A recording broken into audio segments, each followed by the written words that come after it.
folks, welcome to another fabulous, fun, woolly, can we say woolly? I don't know why. Wild and woolly, that goes with, some words go with each other, I don't know why.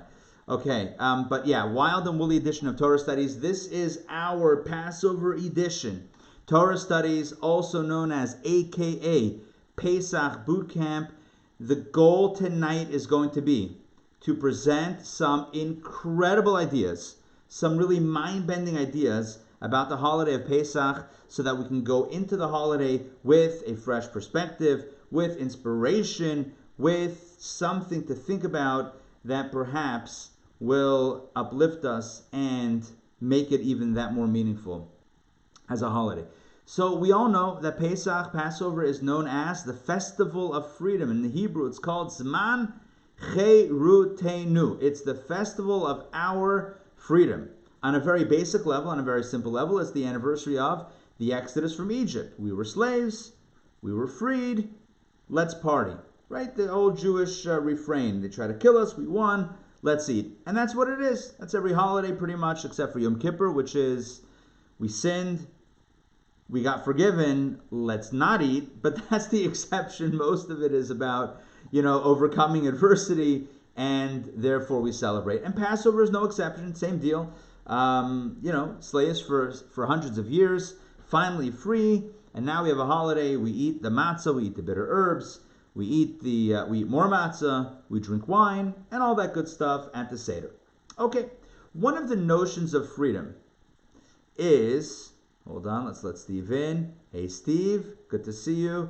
Alex, Risa, great to see you guys. Okay, so one of the things about freedom is that freedom can be experienced on many different levels. I want to give you an example. So somebody who is behind bars, God forbid, somebody who is behind bars. So are they free? I think we would say that they're not free. Okay. And the moment those bars open, the moment their sentence is up and they're able to walk out, are they free? Yeah, we would say they're free on one level. Because I'll ask you the following question. Is it true that every human being who is not behind bars, is every human being free? Forget that question, too broad. Are you and I always free? Is it a fact of life? Is it true that you and I are always in a state of freedom? Or, and here's my question, or is it possible that you and I sometimes are shackled to various things that constrain us, that limit us, that prevent us from achieving what we need to achieve, what we ought to achieve, what we could achieve? And when I say there are things that shackle us, I don't only mean things from outside, I mean forces from inside. Can a human being truly say that they are free? You give a child freedom. You tell a child today, no structure, no rules, do whatever you want. I'll ask you a question. Is that always going to be a healthy day? You can eat whatever you want for breakfast, for lunch, for supper, whatever you want, do whatever you want, as long as you want on the computer, whatever you want, whatever you want, no limitations, no constraints. I'll ask you a question. Is that healthy? And so here's really where I'm going with this. If you define freedom as a lack of all constraints, well, then that might be a very suffocating freedom, because a person might be a slave to their lowest and basest desires that are unhealthy, that prevent them from living the way they know they ought to live. And so I'll ask that question. Is a person unfettered, a person not without any constraints, are they really free, or are they just externally free? My argument would be that on one level, they're absolutely free. On another level, they're absolutely shackled. Sometimes taking off all constraints is the greatest inhibitor of us. But let's get back to the notion of freedom. Freedom can be defined on many different levels. And tonight I want to focus on the notion of time and how time affects us. Right? So some people, when they work, at least back in the day, a few weeks ago, so you punch in and punch out. Yeah, you ever had a job where you had to punch in and punch out? I'm not talking about a boxer. That's not the punching that I'm talking about. Right? You're on the clock. You check in at 9. You check out at 5. Right? You get paid by the hour, whatever it is. There are certain jobs that you punch in and you punch out. And the reality is that it's possible for a human being to be a slave to the clock, to be a slave to time. And whether or not you clock in and clock out, many of us feel constrained by time. We have so many things to do and not enough time. And time, we have this commitment and that commitment, and it seems sometimes very overwhelming.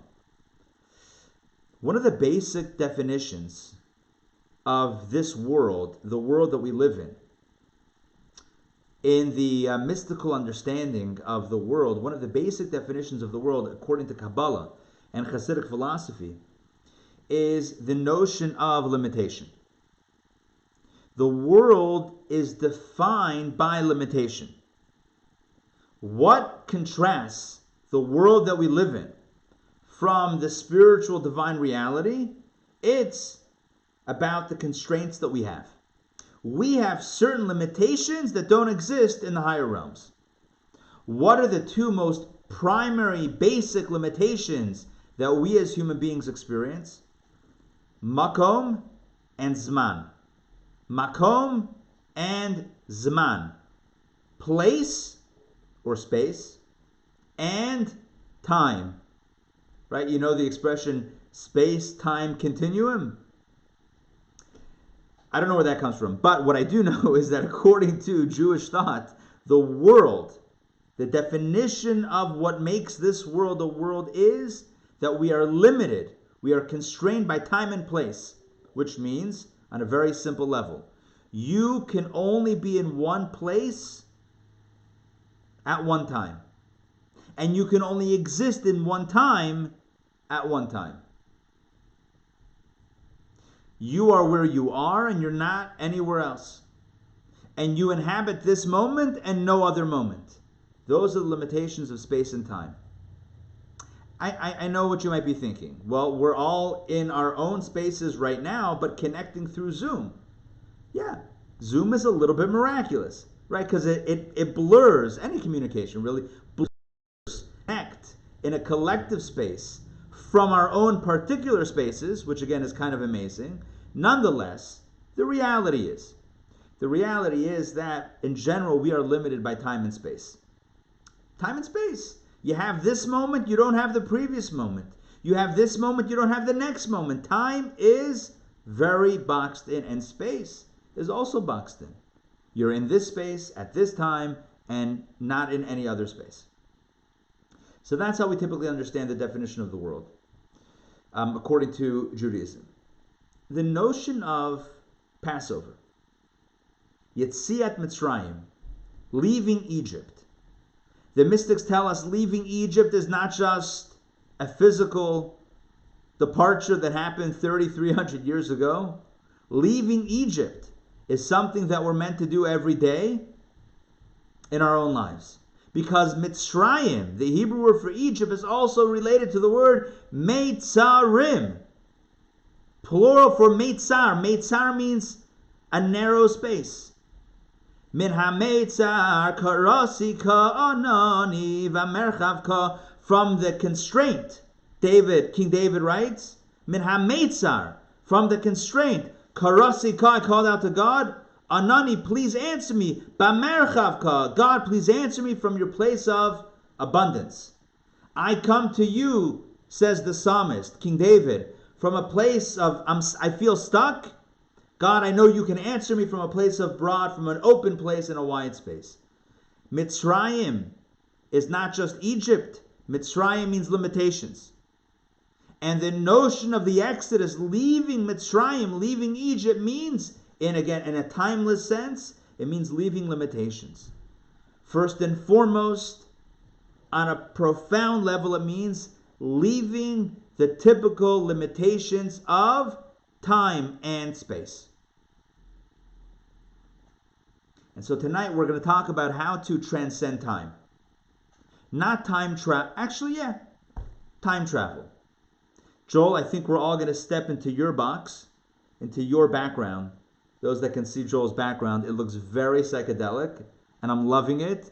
And it feels like the appropriate backdrop to our conversation about departing time. By the way, if you want to know how to see everybody in a gallery view, just go to the top right corner of your Zoom screen, and you have two options, speaker view or gallery view. Speaker view has whoever's speaking there front and center. That would be me at this point. But if you gallery view, you can see everybody, including me, speaking.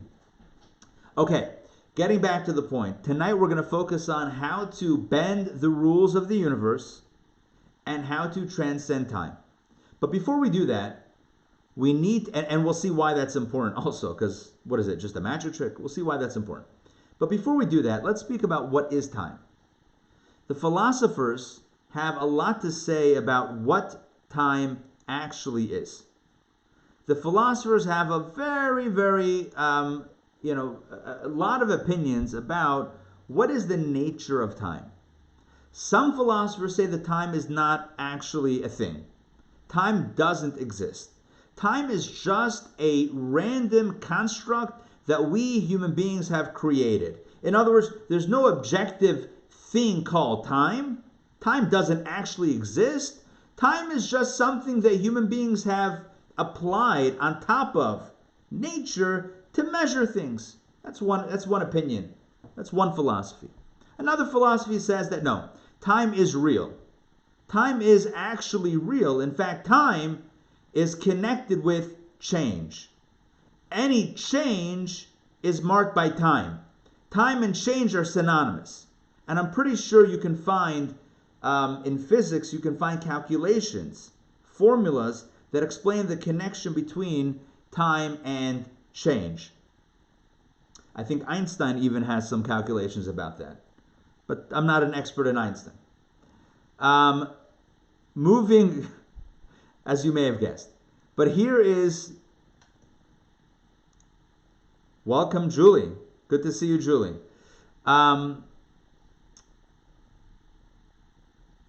But when it comes to time, whether time is just something that human beings have created or time is something embedded in the fabric and nature of the universe, again, the philosophers have all of these different opinions.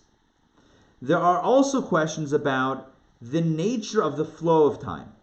If you assume that time is a thing, then the question becomes, well, what is the flow of time? Is time one continuous flow, or are there various segments? In other words, if you think of it as a film, right? So you're watching a video right now, actually. I mean, you're watching me move. And the question is very simple. Is time fluid, like really fluid, or is it segments, momentary segments, layered one after the other, but because of their proximity, it seems like it's moving? As you may know in film, when you shoot film, film video is comprised of various frames, individual frames, that are then played in very quick proximity to each other to create the appearance of fluid motion. You can shoot in, even on my cell phone, I can shoot video 24 frames per second. I can shoot video 30 frames per second. I can shoot video 60 frames per second. So, hold on one second. No.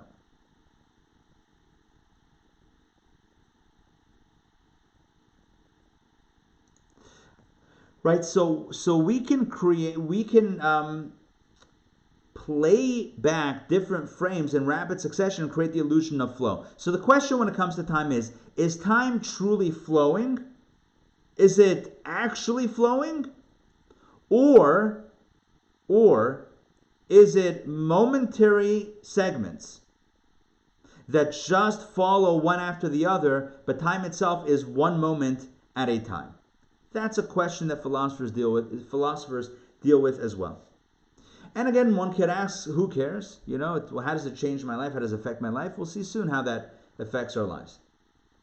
Because we'll see what Judaism has to say about time. And it's going to relate to the holiday of Passover. And specifically, it's going to relate to the two mitzvot, the two commandments that were given to the Jewish people right before they busted out of Egypt. Right before the Exodus. God tells Moses to tell the people, in order for them to go, they need to do two things. And we're going to explore tonight what these two things were, why they're important, why they're connected, and why they teach us the most magical lesson about time and about freedom. Are you with me so far? Thumbs up? Yes? Fantastic. We're also doing exercise while we're here, right? Thumb exercise. Oh, wow, some of you found the thumb, what's it called again? There's a, emoji or a reaction that you can do. Okay.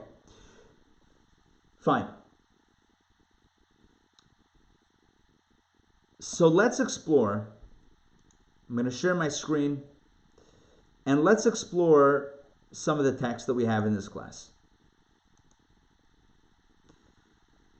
Okay. Yeah, you should see it in, you have the text up? Do you see it? Yeah, thumbs up again if you have it. Okay.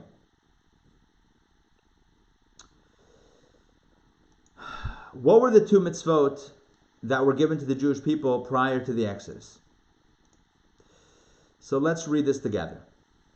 Let's start with David. You're the first one, at least in the order that I have here. David, please. 1a. This is from Exodus 12. Moses summoned the elders of Israel and said to them, "Draw and bring for yourself sheep from your families and slaughter the Passover sacrifice. And take a bundle of hyssop branches and immerse them in the blood that is in the basin, and extend the blood from the basin to the lintel and to the two doorposts." Okay. Here we go. So we have here mitzvah number 1. Mitzvah number 1 is Karban Pesach, the Paschal Lamb, the Paschal offering. The mitzvah is to take a sheep, slaughter the Passover sacrifice, take the branch, dip it in the blood, paint the doorpost red. That's the mitzvah. That's mitzvah number 1. What about mitzvah number 2? Take a look here at mitzvah number 2, text 1b. David, please continue. "And should a proselyte reside with you?" Proselyte. "And should a proselyte reside with you, he shall make a Passover sacrifice to God. All his males must be circumcised, and only then may he approach to make it. And he will be like the native of the land, but no uncircumcised male may partake of it." Thank you. So here the Torah says, God says, that a precondition to eating the Paschal Lamb, to eating the Karban Pesach, a precondition is, if you're a male, you have to have a Brit Milah. And this is mitzvah number 2. Now, the context here is a proselyte, someone who converted to Judaism, so the point is they have to have had their circumcision beforehand, whatever it is. The point is that this was a message also to the Jews in Egypt. You know why? Says the Medrash, we don't have it here.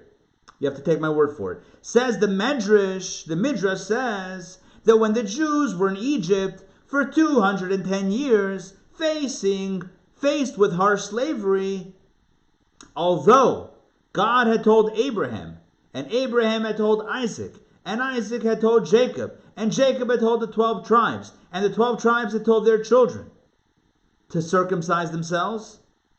Nonetheless, in Egypt, not every Jew was circumcised. It had somewhat fallen out of practice. I don't know what the majority was or wasn't, or if the majority was or wasn't, but there were definitely a solid number of Jews who did not have a bris. And so what God says is, as a precondition to bringing your Passover offering, you have to have a bris. Here we have the two mitzvot that the Jews were given while still in Egypt.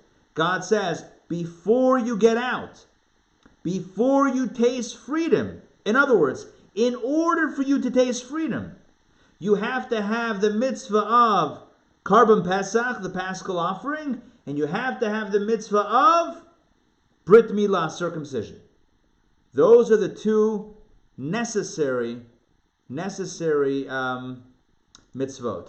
Now, okay, 1 second. Hold on, everybody. Okay.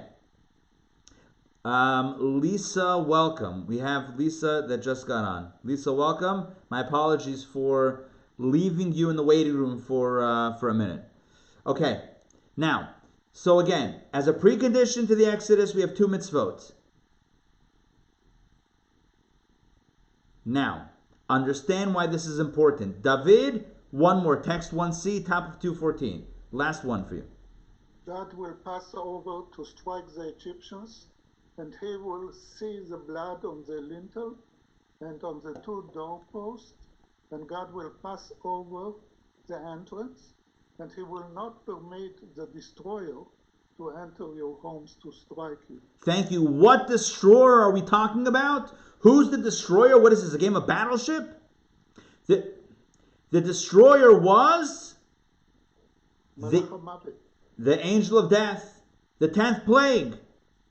This is right before the 10th plague. This is the evening of the 10th plague. God is telling the Jewish people, you need to bring a Paschal offering, and then you need to put the blood on your doorposts, and when you do that, you will be spared, and then you will go free. And what's a precondition to all of that? Being circumcised. So we have two mitzvot. They're intertwined on some level, because in order to do the one, you have to do the other. And when you have both, the Brit and the Karban Pesach, the circumcision and the Paschal Lamb offering, then you paint the town red, and then boom, and then you're free. Then you're spared, and then you're free. Which raises a number of questions. Number one, what's the connection between these two mitzvot and freedom? Why are they so important? Why circumcision, and why the Paschal Lamb? What does it mean? What is it? What's the deeper message here? That's question number one. Question number two, what is the conceptual connection that binds these two mitzvot? They're clearly connected to each other. The Torah says as much. In order to do the one, you have to have the other. My question is, why? The simple answer is because God said so, but my question is, why did God say so? And you could say, well, we don't know, we don't understand, and that's fine, you could say that, but we're going to have an answer tonight as to what the connection, the deep connection is between these two mitzvot. So again, question number one is, why are they so important and why are they so critical to the Exodus? Question number two is, why are they connected to each other? Not why are they both important, but how are they connected to each other? How is circumcision connected with the Karban Pesach, with the Paschal Lamb? Furthermore, not only are we asking how are they connected, in truth, what I really want to ask is, or what I really want to point out is, they seem to be completely different. They seem to be very different by nature. And I'll tell you why on a few different levels. Number one, circumcision happens when, right? What's the mitzvah of Brit Milah in Judaism? The mitzvah is that it takes place at the ripe young age of 8 days. So it's to a child. The Brit Milah happens when a person is a baby, a child, an infant. When is the Paschal, who brings the Paschal offering? Who brings the Karban Pesach? The halacha says, Jewish law says, the head of household, i.e. an adult. They don't seem to be connected. Brit Milah is for a child. The Paschal offering is for an adult. So how are they connected? Question number one. But really the question number two, we have more than two questions, but I mean, in the question of how are they connected, they seem to be opposites. There are a few different points. The second point is, I think, even more important. Because the second point reminds us of just how conceptually different they are. And to really understand this, we need to read a few more texts. So let us fast forward a little bit. Text number 2. This is a quote from the Lubavitcher Rebbe. Let's, Ray, if you don't mind, I will unmute you. At this point, you are unmuted. Please read text number 2, where it says the idea. The idea behind the covenant of circumcision is, in the Torah's words, my covenant will be imprinted in your flesh as an everlasting covenant. Circumcision establishes an internal covenant between the one circumcised and God. It is akin to a covenantal bond between friends when they want to secure their friendship for posterity in a manner that will never come undone. They strike a covenant of friendship to strengthen their bond. So, thank you. So what is a Brit? A Brit doesn't mean a circumcision. Milah means circumcision. What is a Brit? A Brit means a covenant. Means a covenant. But what is a covenant? So I'll tell you what a covenant is. A covenant is like a treaty that two parties make. And they make an agreement. They say that come what may, we are going to maintain a certain element of peace between us. That's what a covenant is. Think about a peace treaty signed by two nations. The treaty says, no matter what happens, we're not going to go to war. That's it. We're going to have to work it out. We're not going to go to war. Think about it.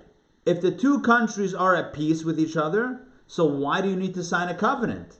Why do you need to sign a treaty? They're anyway on good terms with each other, right? As long as there are good terms, of course no one's going to harm the other. You sign a treaty, you sign a covenant to basically pledge that even if you might be tempted to do something against the other, you're not going to. So a covenant implies that you are committing yourself to the other in a way that is absolute, in a way that defies logic, in a way that's not based on your mood today or your mood tomorrow. The covenant means I'm in it, you're in it, we're in it together, we're in it for the long haul, and it doesn't matter come what may, we're bonded together. That's what a covenant is. A covenant represents, now, a covenant between a human being and God represents the type of bond that is super rational. A bond that cannot be broken. In fact, the mystics explain that the symbolism of the circumcision, what does it mean? It means that the person is now connected absolutely through and through with their Creator. No matter what they will ever do, doesn't matter, they are connected for all time with God Almighty. That is the Brit Milah. That is the symbolism of the Brit, of the circumcision, the covenant of circumcision. And that's why it happens to a child 8 days old. Because it's not a logical decision. A logical decision, I can have a counter argument. If I come to a rational consideration today, I can disagree with that rationale tomorrow. I had one notion, I have a different notion. Comes along the Brit Milah and says it's not about your ideas and it's not about your feelings. It's an absolute connection. So bottom line is The circumcision represents the bond between a human being and God that is unbreakable, that is unwavering, that is unflappable, that cannot be broken, cannot be destroyed, cannot be shattered. It is absolute. That is that mitzvah. What about the next mitzvah? What about the other mitzvah, which is the Karban Pesach, which is the Paschal Lamb? Take a look at text number 3. Jonathan, if you're up to reading, Jonathan, please read. I just unmuted you. Jonathan, please read text 3 from the Mechilta. This is the Midrash, one of the Midrashim on Shemot, regarding the Paschal Lamb. Please take it away. Regarding the Paschal Lamb, the verse states, "Draw forth and take for yourself." Rabbi Yossi the Galilean said, "Withdraw from idol worship and attach yourself to the mitzvah." Thank you, Jonathan. And Jonathan, as personal note, it is great to see you. It is great to see you. Great to be alive. Awesome. It is amazing to connect. So take a look at this. Rabbi Yossi Haglili says, what does it mean? Mishchu kru. The commandment regarding the Paschal Lamb was draw forth and take for yourself the lamb or the sheep. Why a double expression, draw forth and take for yourself? What does that mean? He says, here's what it means. Mishchu, withdraw, not draw, withdraw. Step away from the idols. God was telling the Jewish people, steeped in ink for yourself the mitzvot, the commandments. Withdraw from idol worship and connect to the mitzvah. That's, again, not the literal meaning, that's the midrashic, that's the homiletical meaning of this verse. God was telling the Jewish people, step away from the idols and embrace my laws, embrace the mitzvot. In other words, the theme of the Paschal Lamb, the theme of the Karban Pesach, the Pesach offering is the notion of teshuvah, repentance. It means being in a negative space and getting back to a positive space. It's the ability to turn around and reclaim a better way or a good way of being. In other words, the Paschal Lamb represents a person who's in a situation of disconnect. The message is, you're disconnected. All right, you can become reconnected. The theme of Brit Milah, circumcision, is you're never disconnected. I hope you're understanding what I'm saying. The Brit Milah covenant says you're always connected. You're never disconnected. No matter what you do, what you think, how you feel, there's an unbreakable covenant. You can't change it. You're stuck. The Paschal Lamb says, yeah, you can break it. You can mess up. Now, there's always a way back, but there's a state of being steeped in idolatry. And it represents fixing up what you've done wrong. So the question is, again, getting back to our questions. In order for the Exodus to happen, God tells the Jewish people you need to do two things. Bring the Paschal Lamb, but before that, make sure you're circumcised. And we have two fundamental questions. Number one, why are these two commandments so important? Why not give charity? Why not dip in a mikvah? Why these two mitzvot? Why not wrap tefillin? Why not put up a mezuzah? Why specifically the two mitzvot of the Paschal Lamb and the circumcision? That's question number one. And question number two is, how are they themselves connected? How are they bound to each other? One happens to a child, one is performed by an adult. One represents a tzaddik, pure connection, and one represents the Baal Teshuvah, the one who has fallen and is now trying to climb back up. Two different themes, two different messages, two different realities. How are they combined together into one evening of mitzvah, one evening of mitzvah, the evening of the Exodus, preceding the actual Exodus? I hope the questions are clear. Let me take a quick look to see if there's any notes in the chat. Egyptians worship the ram, yes. That is correct. However, covenant. However, the reality is that the Jews also were steeped somewhat in idolatry. In fact, the angels said by the Exodus, by the splitting of the sea, they turned to God and said, God, why are you allowing this people, the Jewish people, to walk through on dry land, and you're closing the sea on the Egyptians? I think the language is halalu ovdei avodah zarahem v'halalu ovdei avodah zarahem. These are idol worshippers, and these are idol worshippers. The Jews, listen, we don't need to besmirch our ancestors, but the reality is, according to all of the sources, the Jews were worshiping idols in Egypt. So the Karban Pesach represents the sacrifice. It's kind of like an atonement offering of getting out of a negative place and into a positive place. But that's a very different theme than the Brit Milah, circumcision, which represents always being in a positive place and not even being able to fall in a positive place because we're always connected. So it seems to represent two different themes. And by the way, these are two valid themes. You can have one sermon that's all about the unbreakable connection that we all have. No matter what we do, we're always connected, the soul's always connected, etc. That's one sermon. Another sermon is about there's always a chance to fix things. If you've broken something, you can put the pieces back together. There's always hope, etc., etc. That's a different sermon. The question is, how do you combine these two mitzvot in one evening, in one situation, in one context of the Exodus, and how do they really work together? So to understand this, we need to come back to time. And I want to share with you the Jewish notion of time, and it's pretty mind-bending.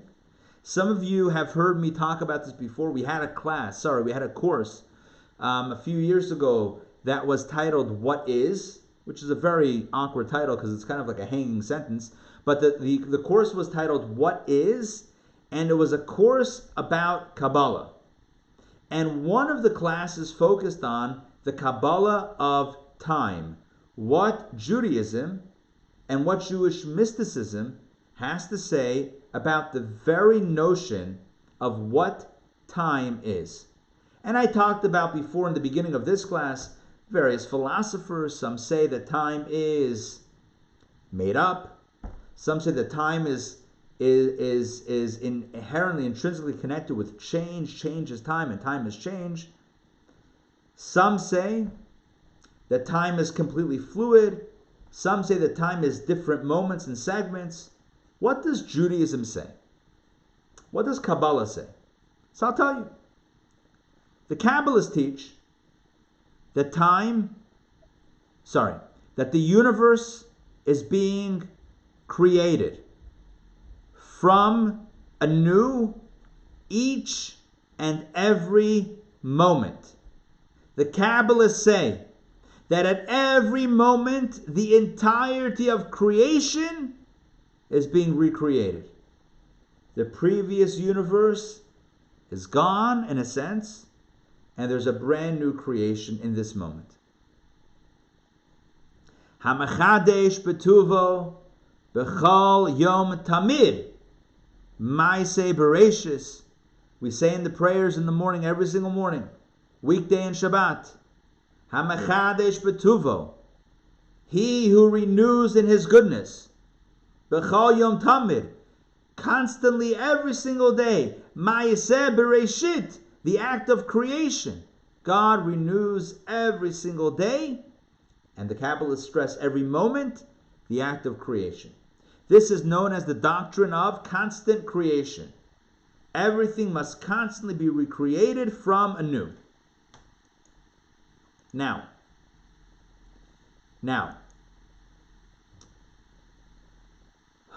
in such a construct, it seems clear that time is isolated. Every moment is a brand new moment, because at every moment the universe is a brand new universe, right? Every moment, every sliver of time, every fraction of a moment, or every moment, is unique and individual. And from this perspective, the way we perceive time is really like a flip book, right? Think of it like a flip book where you have different pages, right? Imagine a book, different pages. Each page is its own reality. Each page is its own universe. But flipped quickly, it seems like it's fluid. But in reality, it's a new universe, a new creation. Every single moment of time is unique and on some level alone. But that's not really the true depth of the Jewish understanding. That's all step one. Step two goes much deeper. And step two says, all of that is true. That every moment the universe is being created anew. But guess what? God is beyond time. And because God is beyond time, and the creation stems from God, at every moment, guess what's happening? The entire span of the universe is being recreated at that moment. I hope you're understanding what this means. In this one moment, everything is being recreated right now, but the entire span of the universe, it's past, obviously it's present, and also its future. Everything, the totality, all of it is being created in this one sliver of time. Which means that the Jewish understanding is a hybrid of fluid and moment-by-moment constructs of time. The philosophers that say fluid disregard moments. The philosophers that say moments disregard fluidity. Judaism says it's both. It's moment by moment, but in each moment you have the entire span of the universe. Now, we don't really have time to really break down that philosophy. I hope it's coming through, and I hope you're understanding what I'm saying. What I'm saying is, let me just say it one more time, and then I'll tell you the implications. In every moment, God is not just creating that moment, but God is creating the entire universe, all time and all space, in this one moment. What's the implication? It's phenomenal. The implication is that in this one moment, I can access the entire past, and I can also access the entire future, and I don't need to leave the moment. I don't need to access the past by stepping out of this frame and stepping into a different frame, a previous frame. Or I don't have to access the future by stepping out of the current frame into a future frame, because that would be complicated. How do I step out of a frame into a previous or future frame? I'm in this frame right now. No, I don't need to. Because in this one frame is contained the entire span of everything. All of the past and all of the future, because God is timeless, but all of that is created in this one moment, which means in this one solitary moment, I'm not limited to this moment, I can access past and future. What does that mean for us?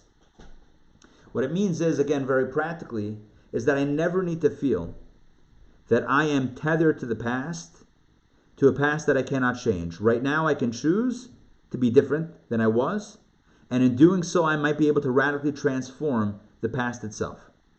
You see, if I can change, and my change is driven by what I've done in the past, then that means, well, let me get very practical.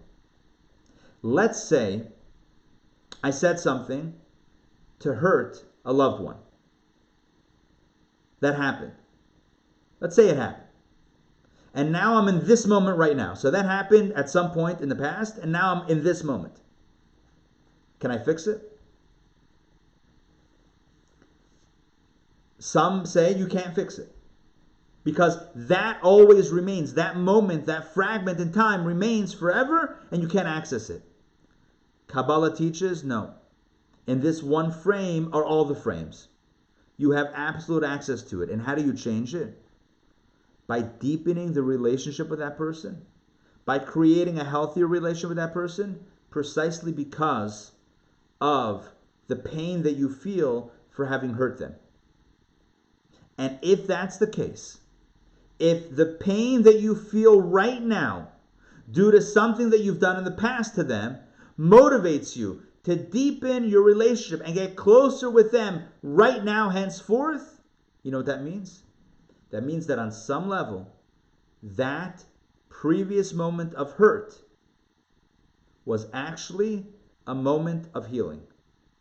That moment of disconnection is actually the catalyst to a greater connection, that we maybe would have never achieved without that disconnect. And so, we have the power to mend the past in this moment. At the same time, we have the power to pave the way for the future in this moment right now. We are not meant to wait until the future unfolds. We have the power to imprint the future by how we set ourselves up right now. The choices that we make now have a profound effect not only on now, but on what will be and on what was. This is the Jewish notion of time, and you might call it time travel, and I might not disagree. Does Judaism believe in time travel? Yeah, maybe not in the beam me up Scotty sense, but in the can we repair the past, can we make a better future? Right now, the answer is yes. There is no past that can't be rectified. There is no future that cannot be paved right now. That is a fundamental Jewish belief. Why? Because the entire universe and all time is being recreated in this moment. And this moment accesses and touches and can imprint both ways. Past, obviously present, and also the future. That's the Jewish notion of time. And now that we understand that, we can understand the depth and the meaning of the two mitzvot that the Jews had to do before they could be free. Before they could leave Egypt. The Jews were told by God, I want you to do two things. Two mitzvot that express your ability to redeem the past and pave the way for the future. I want you to bring a Paschal Lamb. I want you to, like text 3 says, I want you to withdraw from idol worship and attach yourself to this mitzvah. And in doing so, you will have redeemed on some level the previous idolatry that you've done. I want you to fix the past right now. And by doing so, I am teaching you, I'm giving you the gift of freedom. Freedom from the constraints of time. Freedom from being stuck in a moment. I think it was U2 that once said, U2, right? U2, the band? U2 is a band? Yeah? Yes. Yes? I think it was Bono who once sang, you got yourself stuck in a moment and you can't get out of it. And Judaism says, God says to the Jewish people in Egypt, no, you're never stuck in a moment that you can't get out of. You're never stuck in a moment that you can't get out of. You are free to move around the cabin. No, you are free to access the past and to fix it. Bring a Paschal Lamb, and that will fix up all of the idolatry. Worship God by bringing an offering, and that will fix up. That is the tikkun. That's the repair. For all of the service and all of the offerings and all of the sacrifices that you brought to the idols previously. This moment can move backwards. It can access the past because you're not stuck. You're free. Time does not have a grip over you. You have access to move laterally through time, back and forward. Which brings us to the next mitzvah, the circumcision. See, the circumcision is the covenant. And what does the covenant say? From now on, we're connected. We're like this. You can't separate us. I can't be separated even if I wanted to be, because I've pledged my commitment from now on. The mitzvah of the Paschal Lamb was going backwards. The mitzvah of circumcision is going forwards. The mitzvah of the Paschal Lamb is saying you can fix the past. The mitzvah of circumcision is you can pave the way to ensure a solid and bright future. By giving us these two mitzvot before the Exodus, God was teaching us the most remarkable lesson about what it means to be free. What it means to be free is to never feel stuck. Many of us, I think all of us, are stuck at home. But if we could walk out our front doors without, any orders to the contrary from the county or from the state, would we still be free? Would we be free? Being able to walk out your front door doesn't give you freedom. Freedom is a New York state of mind. No, freedom is a state of mind. Maybe also a New York state of mind. Freedom is a state of mind. It's not a state of being physically. It's a state of awareness. It's a philosophy. It's a feeling. It's an idea. It's an emotion. It's a reality inside, not outside. So God was telling the Jewish people, you want to be free? No problem. Right now I can open up the gates of Egypt and you can walk out. Free men and women and children. You can walk out free. But God says, I'll tell you this. If I open the gates, that doesn't mean you're going to be free. You might think you're free, but you might not be free. Because come tomorrow, you might regret something that you did today. And come tomorrow, you might feel stuck and you might feel paralyzed by what will be. People worry about what's going to happen. People fear about what's going to happen. The future can limit us and enslave us today. And the past certainly can enslave us today. We are prisoners to time. But not when we take the message of the Exodus and these two mitzvot. God says, I have given you the freedom over time. I have given you the power over time. You are not bound by the time, not the past and not the future. In this moment, you can change the past. And in this moment, you can create a better future. You're not stuck. You have the mitzvah of Korban Pesach, the Paschal Lamb, to fix the past. Circumcision, the mitzvah of circumcision, to pave the way for the future. I want to show you some texts.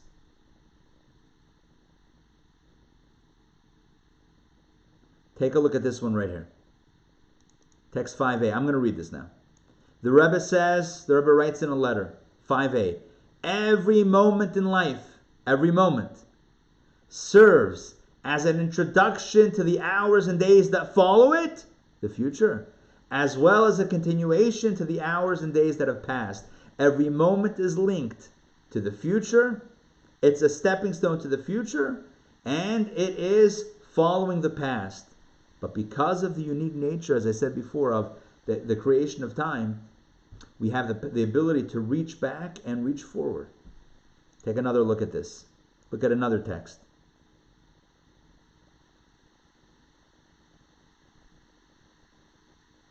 Let's see which one I want to read. Okay, let's do this one. Here we go. Text 5c. Again, the Rebbe writes, the themes inherent in the mitzvot of circumcision and the Paschal Lamb are reflected in the two general approaches employed in the service of God. There is the labor of the righteous person, i.e. the covenantal service of God, who is primarily engaged with new projects and achievements. It's looking forward. I'm committed. I'm connected. I'm bound. I'm in a covenant, and we're going to do new things, new projects, new connections with God moving forward. And then there is the labor of the penitent, the Baal Tshuva, who is primarily invested in correcting and repairing the past. And these are the two mitzvot. Circumcision is forward-facing. Paschal Lamb is facing the past. The message is, if you want to be free, you have to embrace the true definition of time and embrace your power over time. Time does not control you. Time does not make you stuck. Because you've done something doesn't mean that you're a slave to that. You can radically change it right now. And the future doesn't have to be unknown. The future, we don't have to be victims to the future. I don't know what the future is going to bring. I don't know. We can create the future that we want by taking the steps now to build that out. And in this way, a person is not a slave. Not on the outside, of course, but on the inside, not a slave. You can have a person that can walk wherever they want, but their whole day they're thinking about, what if? I should have. I could have. Why didn't I? I feel bad about what I've done. The whole day living in the past. You can have a person who's walking around free, apparently free, allegedly free. The whole day they're thinking about what's going to be, what's going to happen, how's it going to work, how's it going to work out. The whole day thinking about and dreading the future. Comes along God and God says, don't fret, don't fear the past, don't fear the future. In this moment you can fix it. In this moment you can set yourself up for a better future and everyone up for a better future. We have the control now. And so this gives us a completely different understanding of the statement of our sages. I'm going to flip to it over here. This is from the Mishnah. The Mishnah, Tractate Pesachim, says the following, text 10a. In every generation, we must see ourselves as if we left Egypt. As the verse states, and you shall tell your child on that day, it is because of this that God has performed miracles for me when I left Egypt. Says the Mishnah, in every generation, you need to leave Egypt. Comes along the Alter Rebbe, the founder of Chabad. The Alter Rebbe, in his book Tanya, 200 years ago, the Alter Rebbe writes, adds a word, or adds two words. In every generation and every day. B'chol dar v'dar, v'chol yom v'yom. Not only once a generation, every single day. A human being has to look at themselves as if they have left Egypt today. Which means not that there's some sort of miracle, but that ask themselves, it's really a call to action. What am I doing today to be free? And again, following the message of tonight's class, it's how do I break the hold of the past? How do I redeem the past? How do I fix the past? And how do I create the future that I want to live in? These are the two questions we can ask ourselves as we get ready for Passover. How can I break free of the fetters of time? How can I break free of the shackles of time and radically change the past and alter the future? I want to share with you one more idea, just to understand how powerful this notion of shattering time is, shattering the constraints of time is. It's known that there's a difference between the first days of Passover and the second days of Passover. The major Jewish holidays are bookended. There's a first day or two, depending if you're Egypt or diaspora, and a last day or two. And in the middle we have Chol HaMoed, the intermediary days of the holiday. The first days we don't work. The last days we don't work. In the middle, work is permitted. Not encouraged necessarily, but permitted. The Hasidic master said, the first days we commemorate the redemption from Egypt. And the last days we commemorate and celebrate the future redemption with Mashiach. Listen close, I say it one more time. The first days of Passover, what do? We have a Seder. And what's the Seder? Commemorating the past. And what about the last days of the holiday? As some of you may be familiar with, there's a Hasidic custom, a Chabad custom, actually started by the Baal Shem Tov, to have a Mashiach Seudah, a feast of Mashiach on the last day of Pesach.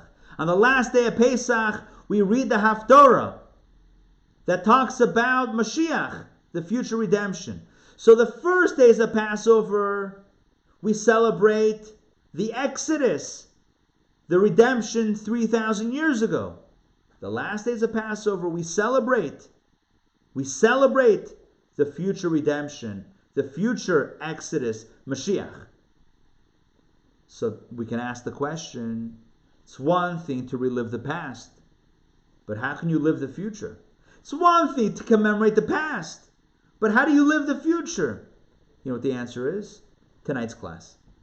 Every moment accesses the entire span of creation, past, present, and future. And therefore, in this moment right now, I can taste the bitter herbs. I can taste the tears, the salt water. I can taste the bread of affliction, the matzah.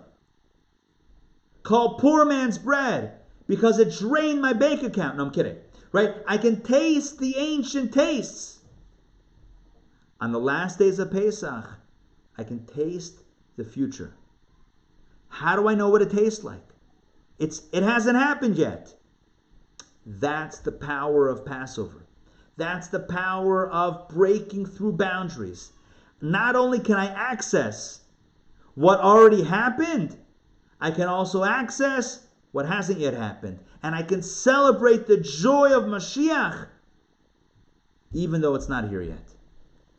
Practically what that means is, let's think of the past and what we need to fix up or celebrate from the past. And let's think of the future. Look to the future. What future do you want to have? What future do you want to see? And then ask yourself this following question. What are you doing today to make that a reality? What are you doing in this moment right now to set the stage for what you want to see? For the world that you want to live in? For Mashiach. What are you doing today? The Alter Rebbe writes in Tanya that Mashiach is the product of our avodah, our service right now. Everything we do right now is paving the way for Mashiach. And it's also a continuation from the past. So in the final analysis, the message of Passover is that we are free. We're free not only from Pharaoh, not only from ancient Egypt, but we're also free from the fetters of time, from feeling stuck in a moment that we can't get out of. We are free to radically repair the past and to radically transform the future right now. The only question is, do we embrace this gift? Do we embrace the power that we've been given? And do we allow ourselves to truly enjoy this freedom? Thank you very much for joining me tonight for Torah Studies. I hope you found this lesson to be meaningful and inspirational. Thank you. Thanks, Rabbi Ari. Pleasure. Now that we're formally, my pleasure. Any questions?